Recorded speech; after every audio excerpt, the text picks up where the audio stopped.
Unexplained ఇన్‌ఫర్టిలిటీకి ట్రీట్మెంటే ఉండదా? Unexplained infertility అంటే ఏంటి? మీరు రెగ్యులర్‌గా కలిసారు, మీ గర్భసంచి పక్కన ట్యూబ్ ఓపెన్ ఉంది, నెల నెల అండం విడుదలవుతుంది, హస్బెండ్ స్పెర్మ్ కౌంట్, కదలిక, క్వాలిటీ అన్నీ మంచిగా ఉంది, అయినా ప్రెగ్నెన్సీ రావడం లేదు. సో ఇలాంటి టైంలో మేము అన్ఎక్స్‌ప్లెయిన్డ్ ఇన్‌ఫర్టిలిటీ అంటాం. అంటే కారణాలు లేకుండానే అయినా ప్రెగ్నెన్సీ రావట్లేదు. అన్ఎక్స్‌ప్లెయిన్డ్ ఇన్‌ఫర్టిలిటీలో మెయిన్ కాజెస్ మేమేమంటామంటే స్పెర్మ్ DNA ఫ్రాగ్మెంటేషన్ ఎక్కువ ఉంది అంటే అలాంటి టైంలో కూడా ప్రెగ్నెన్సీ రాదు. మళ్ళీ మీ ఎగ్ క్వాలిటీ తక్కువ ఉంది అంటే కూడా ప్రెగ్నెన్సీ రాదు.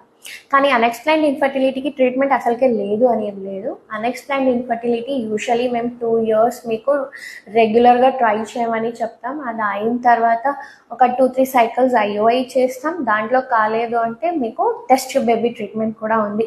కానీ దాంట్లో మేము స్పెర్మ్ DNA ఫ్రాగ్మెంటేషన్ టెస్ట్ చేసి చూస్తాం.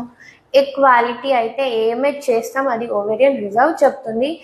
ఎగ్ స్కాన్లో కనిపించదు. సో IVF టైంలో ఎగ్ తీసిన తర్వాతనే ఉంటుంది.